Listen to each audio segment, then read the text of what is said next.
Riverside, Missouri, the 1st of September, 2007. It's a quiet suburb just outside of Kansas City, the kind of place where neighbors wave from their driveways and kids ride bikes through tree-lined streets without a care in the world. But on this late summer evening, around 8 o'clock, a devoted father of 7 is about to be found in the most horrifying way imaginable. To the outside world, 52-year-old Charlie Camisano was a hard-working family man, a former restaurant worker turned car salesman who loved his kids more than anything in this world. He coached their teams. He attended their games. He was the kind of father who showed up, no matter what. But behind the ordinary facade of his suburban home, something sinister had already happened. And by the time his relatives discovered the truth, it would set in motion a 12-year search for justice that would expose dark secrets, betrayal, and a cold-blooded plot that no one saw coming. His nephew, Charlie Joe, and a friend named Josh had stopped by Charlie's house that evening because something felt wrong. Charlie Joe would later tell investigators that he just knew something was off. The relatives went looking for Charlie because he hadn't been answering his phone calls, and he was supposed to attend a kids' sporting event that day, which he did not. They knew their uncle had been out the night previous at a bar he liked to frequent called the Caddy Shack. So they thought their uncle might have had a little too much to drink. Those words, that simple observation about a father who never, ever missed his children's activities would prove to be the first indication that something terrible had happened. When Charlie Joe banged on the door, he got no response. The house was all locked up. They said his Jeep wasn't there. Growing more worried by the minute, Charlie Joe climbed in through a window to check on his uncle. He went into the living room area, and that's where he was met with what he didn't really want to see. He saw a blanket with what appeared to be a body underneath it. He quickly left the house, motioned for his friend Josh to come in, and said, "Hey, could you see who this is?" Josh came in and looked under the blanket, and his worst suspicions were revealed. It was his uncle, dead under that blanket. At the time, of course, we didn't know what had happened to Charlie, an investigator would later say. The following account is based on official police records, court documents, and footage that has rarely been seen until now. To understand what happened to Charlie Camisano, we need to go back to the beginning, to the complicated family history that would eventually cast a long shadow over this investigation. Charlie was born in July 1955 inches, Kansas City, Missouri, into a family whose name carried weight, though not always for the right reasons. During the 1970s and 1980s, there was a large mob presence in Kansas City. The leader was a man named Nick Savella, but his right-hand man was someone whose last name would become synonymous with organized crime in the region, Willie Camisano. Charlie's uncle was Willie Camisano, known on the streets as Willie the Rat. Charlie's uncle was Willie Camisano. His nickname was Willie the Rat, and Willie I had dealt with when I was with Kansas City as a detective. But despite his uncle's notorious mob ties, Charlie's father Joseph never embraced the family's criminal connections. Instead, he managed a number of restaurants across the Kansas City area, building an honest living far removed from the violence and corruption that surrounded his brother. And young Charlie followed his father's example. From the very beginning, he wanted nothing to do with the mob. Charlie came from a big family and had a typical boyhood. He teased the sisters a lot. He played sports. Family members and friends, everybody said the same thing about Charlie. Family members and friends, everybody said Charlie was a great guy, easy to get along with, and a likable guy. He dreamed of following in his father's footsteps in the restaurant business, building something legitimate with his own 2 hands. But those dreams were put on hold in 1971 when his girlfriend Sally Brand discovered she was pregnant. They're high school sweethearts, and he tried to do the right thing. He married her.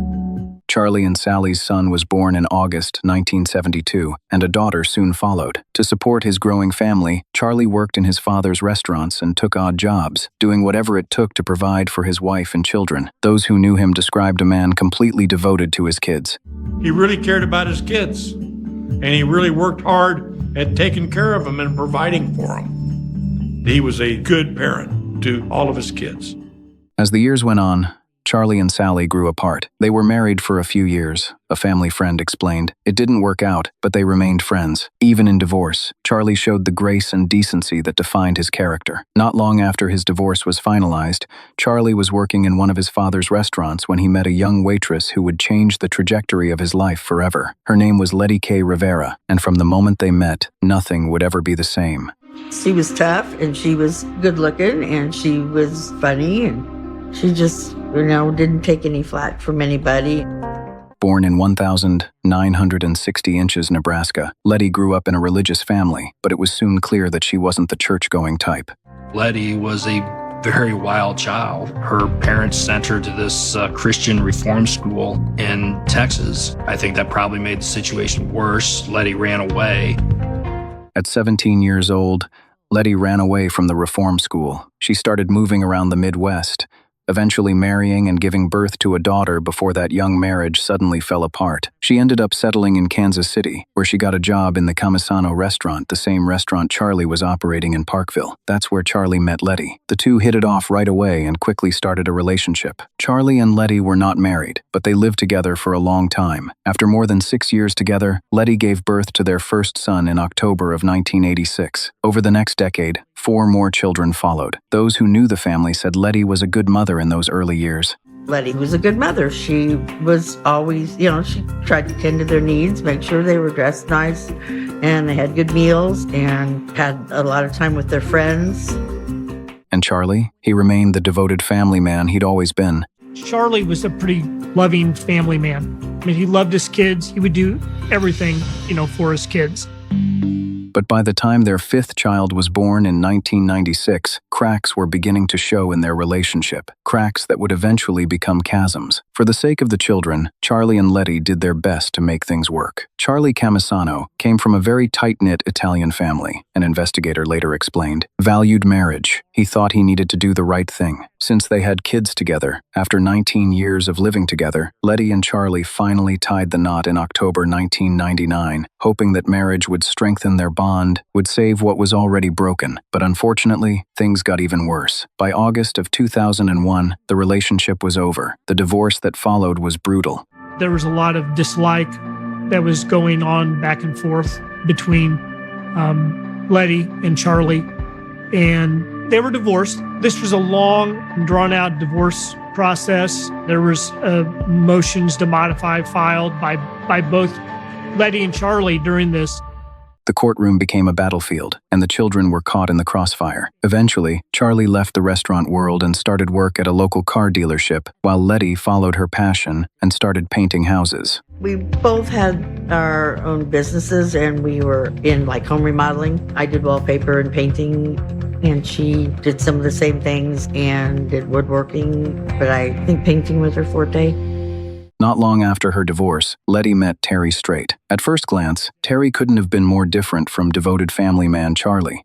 Terry grew up in rural Kansas. When he was growing up, he liked to fight and drink a lot. He had a rough edge, a hardness that Letty seemed to find attractive. Terry and former wild child Letty immediately clicked. He liked to do the same kind of work she did, and he was tough and he was good looking and built. On the 20th of July 2003, only 2 months after her divorce, with Charlie was finalized, Letty and Terry married. Terry soon joined Letty at her painting business. Everyone knew Terry and Letty were inseparable. They were always together at work, at home, everywhere. With their business booming, the future looked bright for the newlywed painting team. By August of 2007, Letty had moved to a newer home in Parkville, a house that was much larger and much bigger than their previous Riverside residence. Terry became fairly involved with Letty's children. Terry was fairly involved with Letty's kids. I know that he coached, little league teams and soccer teams and stuff like that for the kids.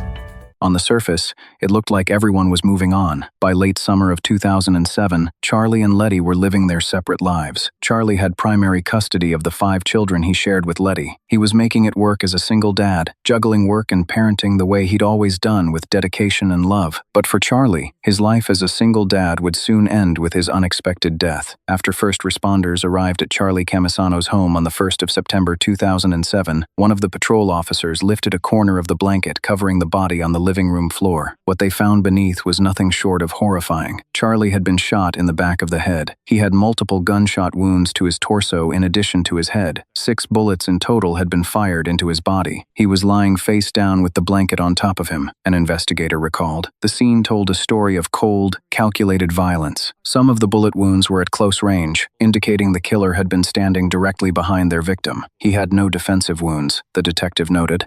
The bullets that entered his back would make me think that Charlie was ambushed. He had no idea somebody was behind him, let alone someone shooting him in the back.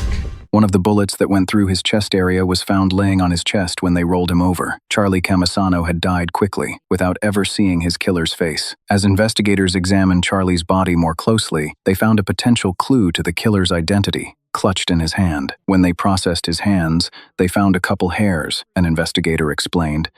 When they processed his hands, they found a couple hairs, and one of them appeared to be a 14-centimeter chemically dyed hair. It had some root tissue, so we were hopeful to get who this hair might belong to.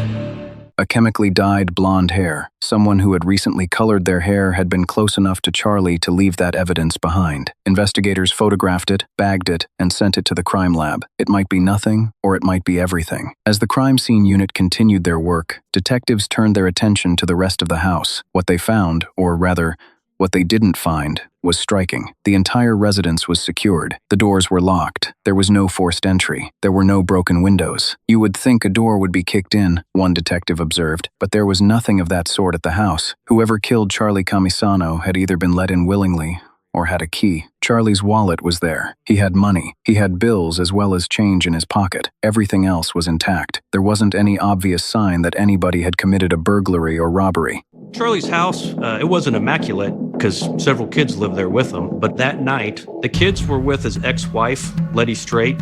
Nothing appeared to be missing from the home except two things: his car keys and his car. We knew it was a Jeep Cherokee. We established quickly that it's gone when we get there. The Jeep was quickly put in, the computers are stolen, and there were flyers put out for local law enforcement to help us find this Jeep that belonged to Charlie. Finding that Jeep could be the key to finding Charlie's killer. While officers worked the scene, a sergeant from Riverside received an unexpected phone call. It was from Letty Straight, Charlie's ex-wife, the mother of 5 of his children. It filled her down to her that, Charlie had been killed, the investigator recalled, and she was upset. The fact that all the kids don't have their dad, that's tragic because he was a good father for them. And they knew that their father cared about all of them. It's one of the saddest things you can hear about. But Letty wasn't just calling to express her grief. She claimed to have information that might help track down Charlie's killer. During that phone call, Letty told the sergeant that she had driven by Charlie's house that morning, the morning of the 1st of September 2007, and saw his Jeep parked in his driveway around 9:15 a.m. The significance of this statement was immediately clear to investigators. If Letty saw Charlie's Jeep at his house at 9:15 inches the morning, then the murderer must have stolen it sometime after that. The information suggested Charlie was killed on September 1st, sometime after 9:15 a.m. But detectives would soon discover that Letty's timeline didn't match the facts. Taking into account all the evidence at the crime scene, investigators considered a dark possibility. Charlie had contact wounds, the back of his head, like an organized crime hit. I dealt with multiple organized crime homicides, and the name Camisano was prominent in those cases. Merely because of his last name. Some people speculated that perhaps this might have something to do with organized crime. Charlie was related to them, but only related. He was a nephew.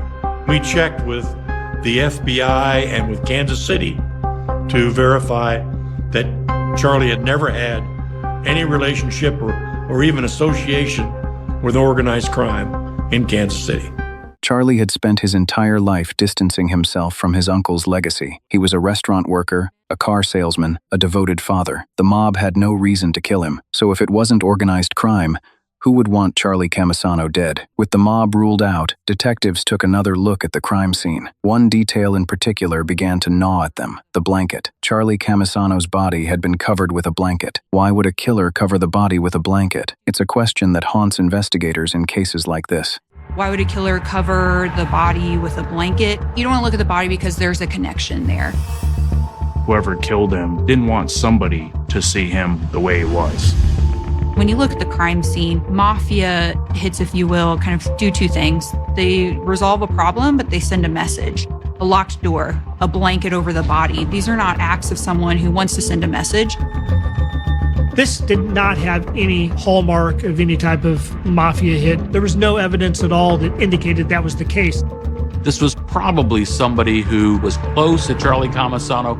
Hoping to identify someone with a motive, detectives sat down with Charlie's children one by one. All of them were interviewed by investigators. What they heard was remarkably consistent. Charlie really didn't have an enemy. Nobody disliked him.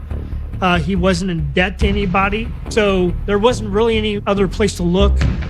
Charlie Camisano lived a simple, honest life, so who would want him dead? But then the children pointed detectives in a direction that would define the investigation for years to come. They said the main conflict in Charlie's life was with their mother, Letty Straight. As reflected by the court judgment during the custody proceedings, she was an unstable person who had tremendous vitriol for her husband. The court awarded primary physical custody to Charlie. The kids lived with their dad at the Riverside house, and Letty had visitation rights. They went to her house every other weekend. On top of that, Charlie was awarded child support from Letty. The children all told investigators the same thing. In the months before their dad died, their parents had started arguing more and more. The tension was escalating rapidly. Something was about to break, and then the children made a stunning accusation. I remember the kids were all basically saying that their mother had killed their father. But accusations from grieving children, no matter how sincere, weren't enough to make an arrest. We still had a lot more to look into and investigate at that point, the detective acknowledged. The children's statements gave investigators a roadmap. They told police they were genuinely afraid of their mother, Letty Straight, and her new husband, Terry. Fear radiated from them when they spoke about the couple. One of the kids said, Terry's the muscle and my mom is the madness. Everybody knew she controlled Terry. Terry did what Letty said. The children explained that Letty refused to pay the child support she owed and had accumulated thousands of dollars in back payments. Charlie had forgiven her $19,000 worth of child support. He just wanted the kids to be safe and with him. Charlie wasn't interested in fighting over money. He just wanted peace for his children. But that generosity had put Charlie in a terrible financial bind. Charlie was not a rich man. He lived hand to mouth and trying to take care of his kids. By 2007, Charlie was in such financial need that he went and applied for food stamps. When he arrived, he discovered that he could not apply for food stamps because someone was already collecting them, and someone had been collecting them for around 2 years, and that person was Letty Straight. Letty Straight had been claiming those children that she had custody of them to obtain food stamps. It was fraud, plain and simple, and it had been going on right under Charlie's nose. For Charlie, the food stamps were the last straw. He had forgiven her the child support debt. He had tried to keep the peace, but this was too much. There were multiple telephone conversations between Charlie Camisano and Letty Straight about the food stamp situation, and many of them became heated. The children overheard these fights, heard their father's frustration, heard their mother's anger. The kids kind of overheard these fights. One of the kids talked about their mom like begging dad to, claim that, we have joint custody and stuff, and I'm able to get food stamps as well as you are. But this time, Charlie wasn't backing down. I'm not going to do that, he told Letty firmly. I need these food stamps, so I'm not going to write off any more credit for things that I'm owed by you. The tension escalated even further on the 31st of August 2007, the night before Charlie's body was discovered, when the children left their father's house to spend Labor Day weekend with their mother and Terry. The one thing that all the kids had to say is, when it was their mom's weekend for staying at her house, Mom liked us to be there. It was Mom's time.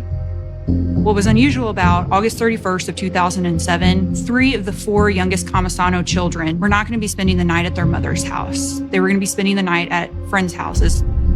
Letty was putting a lot of effort into making sure that all the kids had some place to go, which was unusual.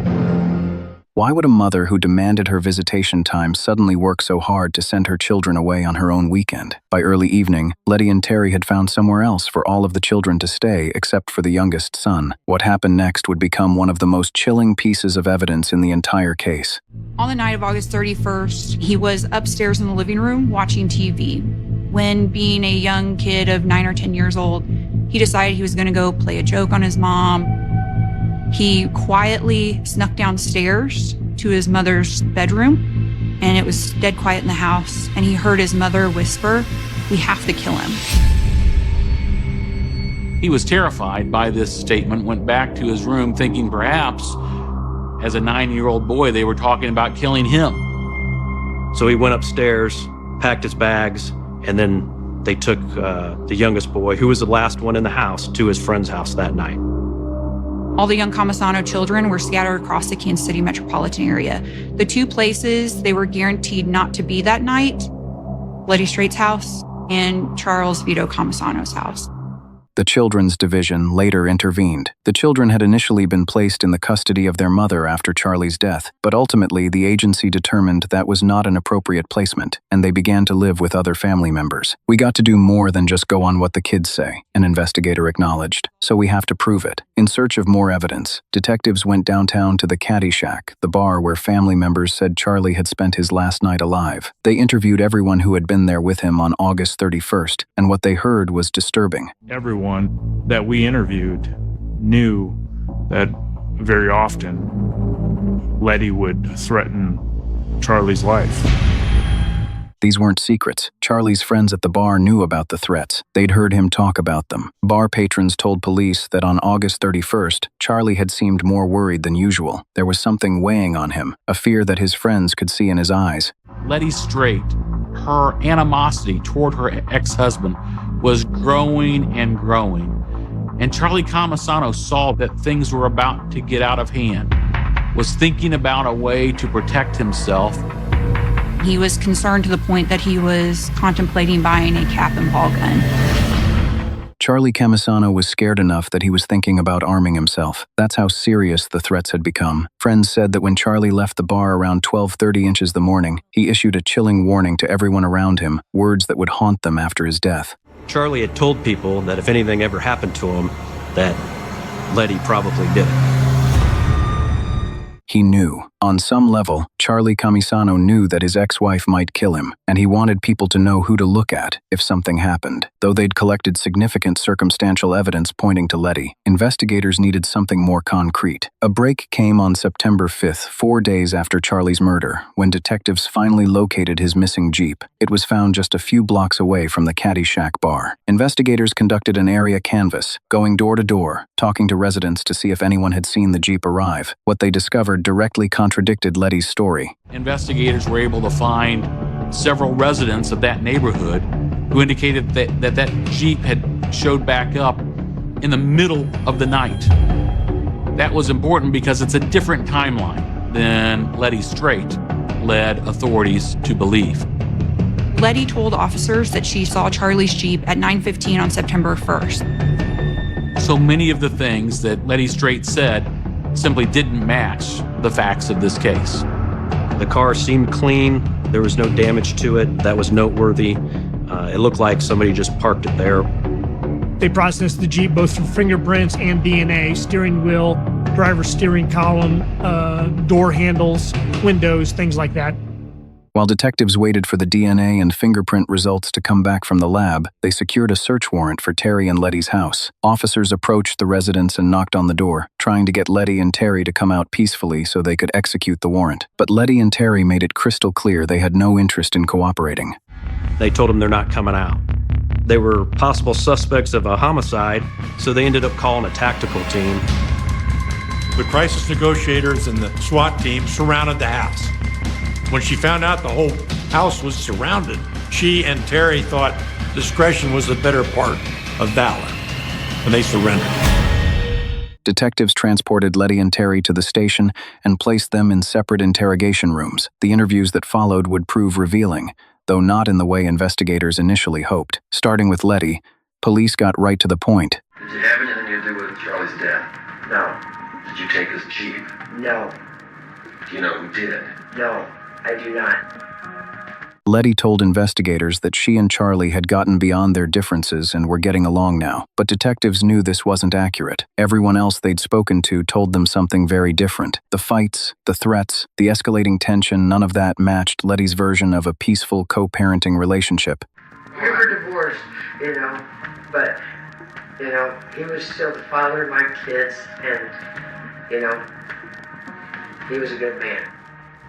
Investigators tried to nail down Letty and Terry's whereabouts on the night Charlie was murdered. They asked what she'd been doing the previous few days, and she acknowledged that none of the children had been with her and Terry that night. Was it Friday, especially you guys watch a movie, Crash?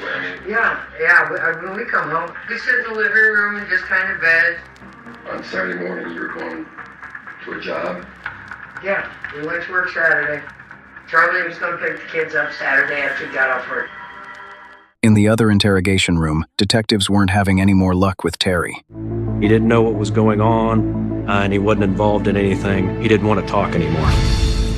Terry quickly invoked his right to remain silent, but while Terry went quiet, Letty was just getting started. She seemed to be a person who thought that if she talked enough, she could talk herself out of any situation. As hours passed in that small interrogation room, Letty seemed more interested in talking about anything besides the death of her ex-husband. I got 10 inches of my hair cut off today and I'm blonde instead of brunette. What did it? Well, I just wanted to get my hair cut, and I got my hair cut today and donated my hair to the Locks of Love. You know what I said when I first saw you? I said, that doesn't look like that. Well, usually I have a ball cap on. Yeah. I love ball caps. Yes. I love baseball caps. We're going to talk about this. I don't know anything that's going to solve this problem. Okay?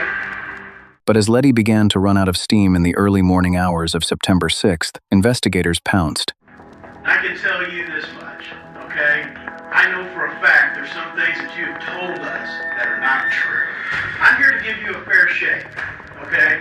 Because this thing's going to explode like a bomb. It's going to come down on this, and... Okay, well, here I can tell you, I don't have any fear. I was not in my ex-husband's home, okay? I did not kill my ex-husband. You weren't there when whatever happened to him happened. No. Is that what you're telling me? That's what I'm telling you. Well, then, you know what my response is? You're lying.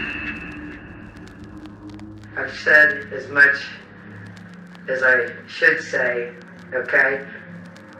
I didn't have anything to do with this, okay? Nor did my husband, okay? While the interrogations continued, a simultaneous search of Terry and Letty's residence was underway, but it yielded nothing of obvious evidentiary value. We had nothing yet to hold her on, an investigator admitted, so we let her and Terry go. But as Letty and Terry walked out of the police station, thinking they'd gotten away with something, they didn't realize they were leaving crucial evidence behind. The whole time that we were talking to her, she was smoking cigarettes and putting the cigarettes in a coffee cup. We recovered that and got DNA off of it. The cigarette butts were immediately sent to the crime lab for DNA extraction, but especially in 2007, DNA evidence took months to process. Investigators would have to wait and hope the science would give them what they needed. After a couple of months, detectives finally received the results of the DNA tests, starting with the mysterious dyed hair found clutched in Charlie's hand. We had a chemically treated dyed blonde hair. Turns out that the root hair didn't have enough DNA in it to do some comparisons. Still, detectives had a strong suspicion about who that hair might belong to. During her police interview, Letty had made a point of mentioning her dramatic new hairstyle. We noted in the defendant's interview with the police, she had dyed her hair blonde. And what do we find in the hands of her ex-husband? A chemically dyed hair.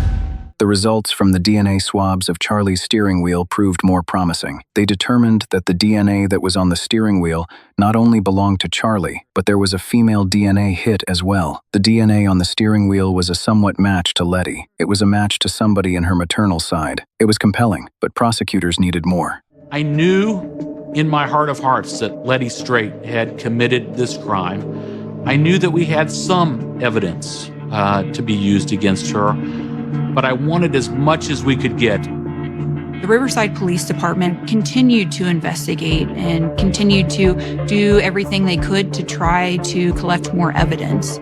But as weeks turned into months, and months stretched into more than a year, the case began to stall. It went cold in 2008-ish. We thought we knew who did it. We just didn't have enough evidence for the prosecutor to file charges on.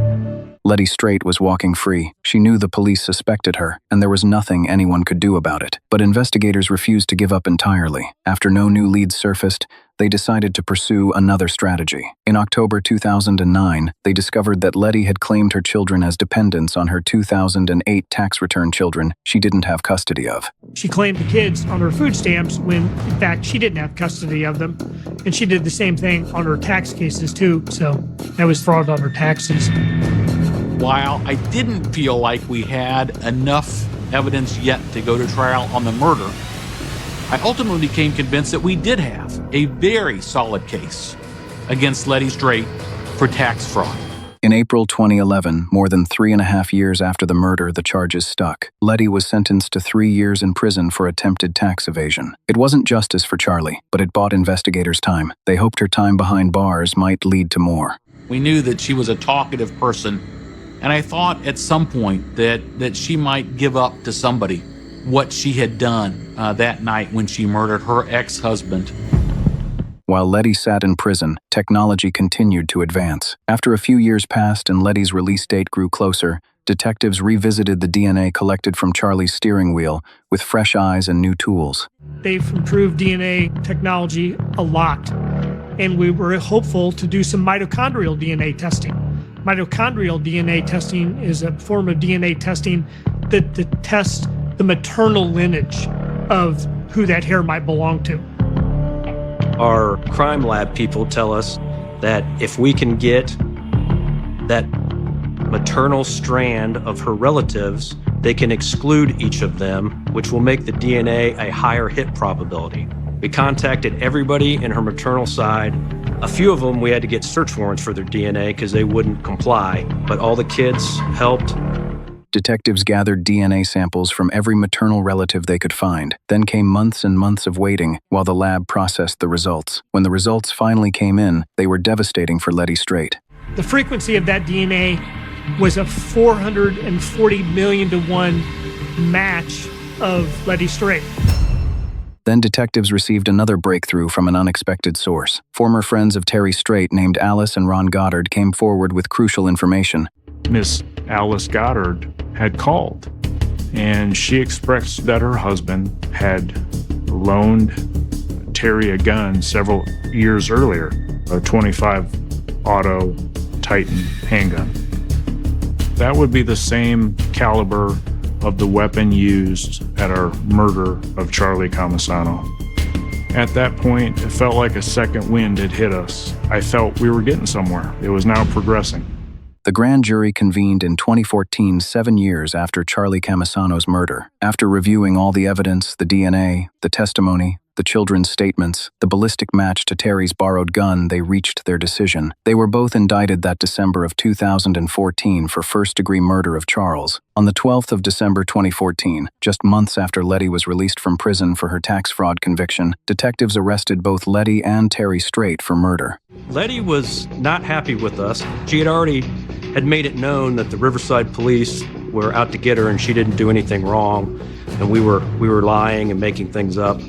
Even facing murder charges, Letty maintained her defiance. She would not go down without a fight. Prosecutors knew they had a battle ahead of them, but by 2016, an unexpected development changed everything. About a year and a half after Letty and Terry were arrested, while they were still sitting in the county jail awaiting trial, prosecutors were approached by Terry's attorney with a surprising offer. Terry Straight's lawyer said that his client might be willing to come forward and tell the truth about what happened during that murder. It said he wanted to make a deal.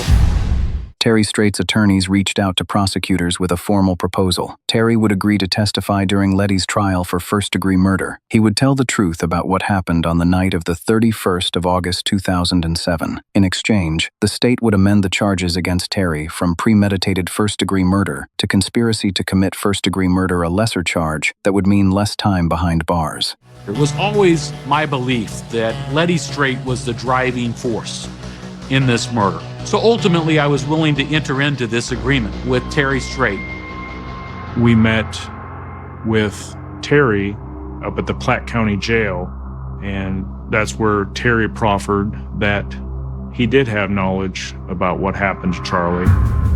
According to Terry, Letty and Charlie's relationship had reached its breaking point when Charlie discovered Letty's food stamp fraud. She was facing serious legal consequences, and Charlie wasn't going to help her anymore. I think her financial strain came to a head with the fear of Charlie wasn't going to do what she wanted. He wasn't going to do what she wanted on the child support, and Charlie wasn't going to do what she wanted on the food stamps. I think at that point, she just simply broke.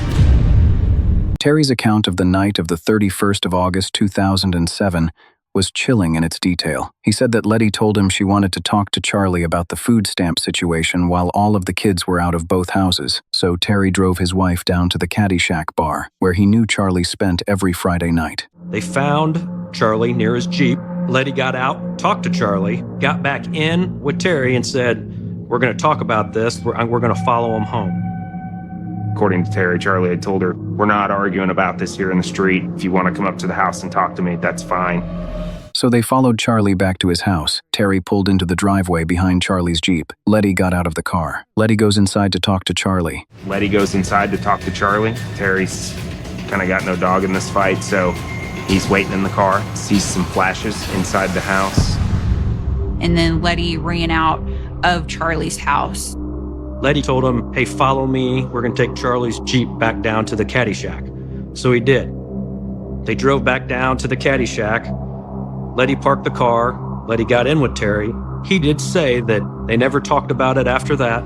Though the evidence lined up with Terry's story, prosecutors remained somewhat skeptical about whether they were getting the whole truth. Do I believe that Terry Straight told the full story? I'm not sure that he did.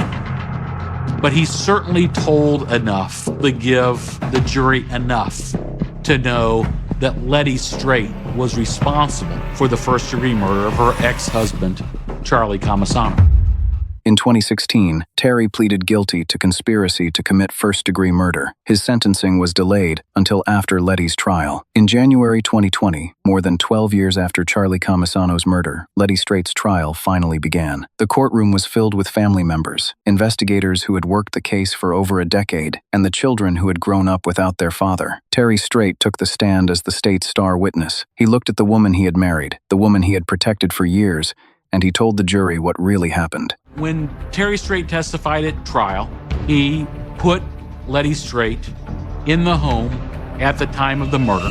He also testified that she later told him that she had thrown the murder weapon into the Missouri River after the killing. Prosecutors presented the DNA evidence showing that Letty's DNA was found on Charlie's steering wheel, with odds of 440 million to 1. They presented the testimony of the children, who had heard their mother whisper about killing someone the night before. They presented the statements from Charlie's friends at the bar, who knew he feared for his life. The defense fought back with the only strategy available to them: blame someone else. She was thinking about buying Charlie's Jeep, the defense claimed, explaining away the DNA. So she had test-driven it several months before the murder. The defense attempted to say that Terry Straight had acted alone. They had someone else to point the finger at during this trial. And so the defense attempted to do that, to say that Terry Straight had acted alone. On the 6th of February 2020, the jury retired to deliberate. The jury deliberated for around 2 hours and then returned a verdict of guilty in the first degree for the shooting death of her ex-husband, Charles Vito Camisano.